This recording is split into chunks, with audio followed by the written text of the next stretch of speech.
தன்னோட வாழ்க்கையில் லண்டனில் தான் ஒரு பெரிய பிஸ்னஸ் மேனாக வரணும் அப்படிங்கிற ஒரு கனவோட ஒரு 21 வயசு பையன் ஒரு க்ரௌடட் ஏர்போர்ட்டில் ஒரு பேக் பேக், ஒரு செகண்ட் ஹேண்ட் லேப்டாப், காலியான பர்ஸ் வச்சுட்டு நின்றுட்டுருக்கான்.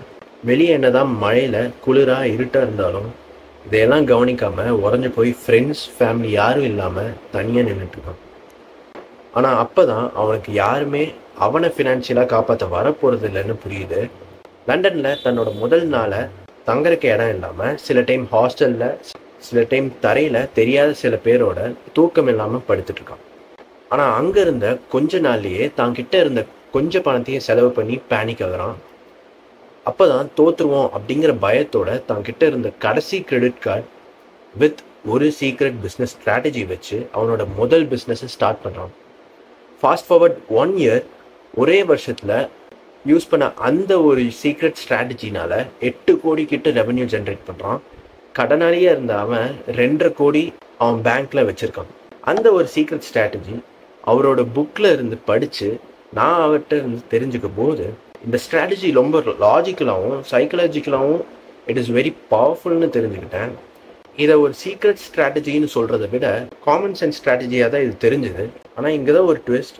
இது சிம்பிளாக இருந்தாலும் நம்ம நிறைய பேர் இந்த ஸ்ட்ராட்டஜியை நம்ம பிஸ்னஸில் யூஸ் பண்ணுறது இல்லை. அதனாலேயே பெரிய லெவலில் நம்ம சக்ஸஸும் பண்ண முடியறதில்ல. இது மட்டும் இல்லாமல் க்ரோஸில் ரெவன்யூ ஜென்ரேட் பண்ணுற எல்லா பெரிய கம்பெனிஸும் இந்த ஸ்ட்ராட்டஜியை ஃபாலோ பண்ணுறாங்கன்னு தெரிஞ்சுக்கிட்டேன். இந்த ஸ்ட்ராட்டஜி நான் ஃபர்ஸ்ட் டைம் கேட்டும்போது ரொம்ப சிம்பிளாக இருந்ததுன்னு டிஸ்ரிகார்ட் பண்ணிட்டேன். இதெல்லாம் ஒரு ஸ்ட்ராட்டஜியான்னு நினச்சேன். ஆனால் இந்த மிஸ்டேக்கை நீங்கள் பண்ணிடாதீங்க. இது ரொம்ப சாதாரணமான சிம்பிளான ஸ்ட்ராட்டஜியாக இருந்தாலும் ரொம்ப பவர்ஃபுல்லானது. ஸோ இந்த ஸ்ட்ராட்டஜியை தெரிஞ்சுக்க இந்த வீடியோவை ஸ்கிப் பண்ணாமல் கடைசி வரைக்கும் பாருங்கள். ஏன்னா இது யூஸ்லெஸ்ஸாக இருந்தால் இதை பற்றி ஒரு வீடியோ நான் பண்ணவே மாட்டேன். பேசிக் பிஸ்னஸ் எக்கானமிக்ஸில் 2 விஷயம் நம்ம எந்த அளவுக்கு நம்ம பிஸ்னஸில் ப்ராஃபிட் எடுக்க முடியுங்கிறது டிசைட் பண்ணும். ஃபார் எக்ஸாம்பிள், ஒரு ஃபிக்ஷனல் ஸ்டோரி எடுத்துக்கலாம். ஒரு டெசர்ட் ஏரியாவில் 43 வயசான ஒரு மனுஷன் நம்ம பிஸ்லரி மாதிரி ஒரு வாட்டர் செல்லிங் பிராண்டை வச்சுருக்காரு. அவர் கடை வச்ச இடத்துல இப்போ ஒரு 10 பேர் வாழ்ந்துட்டு இருக்காங்க. ஒரு பயங்கரமான ஹாட்டான ஒரு நாளில் ஆஃப்டர்நூன் 1 PM கிட்ட அங்கே இருந்த எல்லாத்துக்கும் பயங்கரமான தாகடிச்சு அவர்கிட்ட வராங்க. ஆனால் அவர்கிட்ட 8 பாட்டில் தான் இருக்குது. 7 பேர்த்துக்கு வாட்டர் பாட்டிலை 10 ரூபாய்க்கு செல் பண்ண அவர் ஒரே பாட்டில் 3 பேர் கேட்கும் போது என்ன பண்ணுறதுன்னு தெரியாமல் நிற்கிறாரு. அதனால் 10 ரூபாய்க்கு விற்கிற வாட்டர் பாட்டிலை 200 ரூபாய்க்கு ப்ரைஸ் ஏற்றுறாரு. அப்போவும் அந்த 3 பேர் அந்த ஒரு பாட்டிலுக்காக அடிச்சுக்கிறாங்க. சரின்னு அந்த கடைக்காரன் ஒரு ஆக்ஷன் வைக்கிறாரு. கடைசியில் 1200 ரூபாய்க்கு அந்த பாட்டிலை விற்கிறாரு.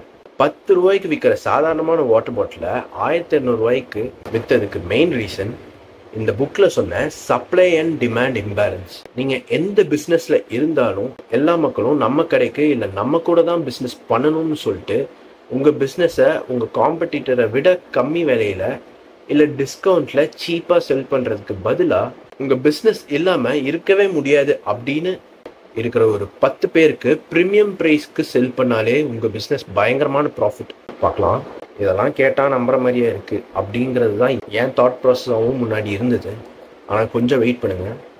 சிம்பிளாக சொல்லணுன்னா உங்கள் பிஸ்னஸ்க்கான டிமாண்ட் எப்பயும் உங்கள் சப்ளையோட அதிகமாக இருக்கணும். நீங்கள் எந்த ப்ராடக்ட் ஆர் சர்வீஸ் கொடுத்தாலும் சரி, எந்த பிஸ்னஸ் ரன் பண்ணாலும் சரி, எவ்வளோ பெரிய டீமாக இருந்தாலும் சரி, the only thing that matters is the relationship between the demand and supply of your product. இப்போ ஒரே ப்ராடக்ட் இருந்தாலும் அந்த டிமாண்ட்ஸ் சப்ளை ரிலேஷன்ஷிப் மாறிச்சுன்னா ப்ராஃபிட்டபிலிட்டி மாறும், ரெவன்யூ மாறும். 10 ரூபாய்க்கு இருந்த வாட்டர் பாட்டில் 1200 ரூபாய்க்கு விற்ற அந்த பெரியவர் மாதிரி. அடுத்த சாப்டருக்கு போகிறதுக்கு முன்னாடி இந்த சேனலில் உங்களுக்கு லைஃப்லேயும் பிஸ்னஸ்லேயும் உங்கள் க்ரோத் ரிலேட்டடான யூஸ்ஃபுல்லான கண்டென்ட்ஸ் மட்டும்தான் ஷேர் பண்ணுவோம். ஸோ சப்ஸ்கிரைப் பண்ணாதவங்க சப்ஸ்கிரைப் பண்ணிக்கோங்க. என்னோட ஒரு ஃபர்ஸ்ட் பிஸ்னஸ் நான் ஆரம்பிக்கும் போது எல்லாத்தையும் கன்வின்ஸ் பண்ணி நம்ம பிஸ்னஸில் சேர்த்திடணும், எல்லாத்தையும் எப்படியாச்சு நம்மக்கிட்ட இருந்து வாங்க வைக்கணும், நம்மக்கிட்ட ஒரு நல்ல ப்ராடக்ட் இருக்குது, இது எல்லாத்தையும் போய் சேரணும், அவங்க நம்ம கூட பிஸ்னஸ் பண்ண நம்ம எதையும் பண்ணலாம் அப்படின்னு நினச்சிருந்தேன். ஆனால் நான் கேட்ட ஒரு குட்டி கதை இது எல்லாத்தையும் மாற்றிடுச்சு. ரிச் லிட்வன் அப்படிங்கிற ஒருத்தர் world's most highly paid life coach. ஆனால் அவரை நீங்கள் இது வரைக்கும் கேள்விப்பட்டது இல்லைன்னா அதுக்கு ரீசன் அவர்கிட்ட வெறும் 8 கஸ்டமர்ஸ் 8 கிளைண்ட்ஸ் தான் இருக்காங்க ஒரு வருஷத்துக்கே. அவங்க 1 இயரில் கிட்டத்தட்ட 70 lakhs சம்பாதிக்கிறாங்க. ஆனால் அவரோட காம்படிட்டர்ஸ் 40 lakhs தான் சம்பாதிக்கிறாங்க ஆன் அன் ஆவரேஜ். கிட்டத்தட்ட தன்னோட காம்படிட்டர்ஸ் விட 2 மடங்கு சம்பாதிக்கிறாங்க. இதை கேட்ட உடனே என் மைண்டில் இருந்த ஒரே கேள்வி, இதை எப்படி அவர் பண்ணுறாரு அப்படிங்கிறது தான். இதுக்கு 3 மெயின் ரீசன்ஸ் இருந்துச்சு. First, he sold to the rich. Second, உங்ககிட்ட அவர் வந்து இதை வாங்கிக்கோங்கன்னு கெஞ்ச மாட்டார். இப்படி ஒன்று இருக்குது, இதை எடுத்துக்கிட்டா உங்கள் லைஃப் நல்லாயிருக்கும், I have nothing to lose அப்படிங்கிற ஒரு மைண்ட் செட் அண்ட் ஒரு வைப்பில் தான் அவரோட கிளைண்ட்ஸ் அப்ரோச் பண்ணுவார். தேர்ட், ஒரு 1000 பேர் அவரோட பிஸ்னஸில் இன்வால்வ் பண்ணணும்னு நினச்சாலும் அவர் ஒவ்வொருத்தர்கிட்டையும் கேள்வி கேட்டு அவரே அவரோட கிளைண்ட்ஸை சூஸ் பண்ணுவார். அண்ட் மேக்ஸிமம் ஒரு 10 பேர்த்தை தான் சூஸ் பண்ணுவார், மற்றவங்கள ரிஜெக்ட் பண்ணிடுவார். அந்த 10 பேர்கிட்ட ப்ரீமியம் ப்ரைஸஸ், ஹை சார்ஜ் வாங்குவார். இதை தான் டிமாண்ட் சப்ளை இம்பேலன்ஸோட ஒர்க்கிங் ஃபார்முலா. நம்ம கிளைண்ட்ஸ் நம்மக்கிட்ட இருந்து வாங்கலைன்னா நமக்கு லாஸ் இல்லை, அவங்களுக்கு தான் லாஸ் அப்படிங்கிற அளவுக்கு ஒரு ஹை ஸ்டாண்டர்ட்ஸ் நம்ம பிஸ்னஸில் இம்ப்ளிமெண்ட் பண்ணால் we can surely achieve highest profitably possible. இதெல்லாம் கேட்ட உடனே ரொம்ப சிம்பிளாக இருக்குன்னு நான் டிஸ்ரிகார்ட் பண்ணிட்டேன். நீங்கள் அந்த மிஸ்டேக்கை பண்ணிடாதீங்க. அண்ட் அந்த புக்கோட பேர் என்னென்னு உங்களுக்கு தெரிஞ்சால் கமெண்ட்ஸில் சொல்லுங்கள். உங்கள் ஃபேமிலியில், உங்கள் இன்னர் சர்க்கிளில் யாராச்சும் நம்ம பிஸ்னஸை நல்லா க்ரோ பண்ணணும்னு நினச்சாங்கன்னா அவங்களுக்கு இந்த வீடியோவை ஷேர் பண்ணுங்கள். கண்டிப்பாக யூஸ்ஃபுல்லாக இருக்கும். So until next time, peace.